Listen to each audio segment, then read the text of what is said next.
Töö advokaadina eeldab head pingetaluvust, kuid annab ka võimaluse olla loov ja innovatiivne. Nii nagu malemängus, kus võidab see, kes on vastaspoolest mitu sammu ees. Oleme uuenduslikud ja loomingulised probleemide lahendajad, kes pakuvad klientidele täiustatud kogemust. Pane oma loovus tööle ja aita lahendada järgmine kaasus.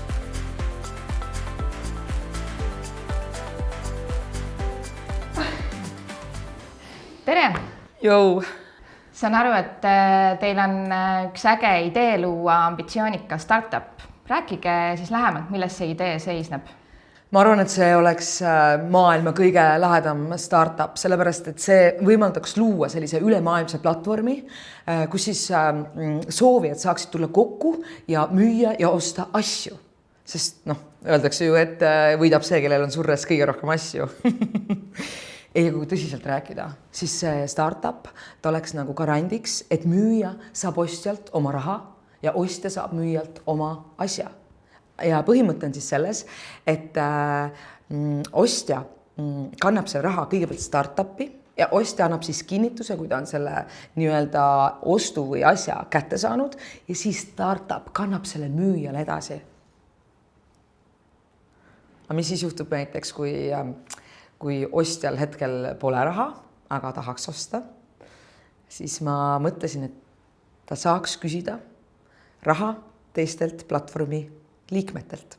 Et nad toetaksid seda ostusummat. Muidugi see ostja maksab selle hiljem tagasi, aga mitte niisama, vaid intressiga. No mõistate? Money.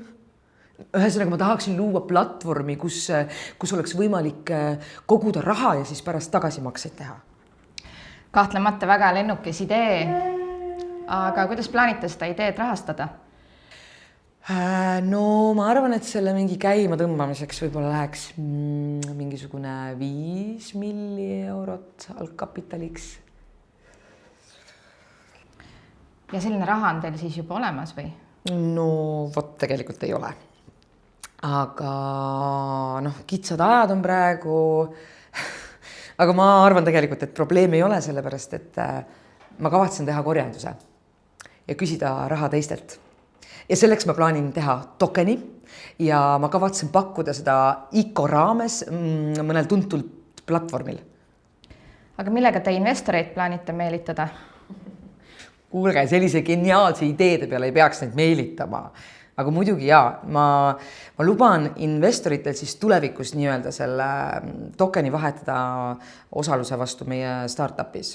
Ja selleks ma loon siis mingil hetkel SBV, mis on siis 25% meie startupist ja siis investorid saavad sealt oma osaluse nii-öelda. See on ju geniaalne idee. Absoluutselt. Ja mis nüüd edasi?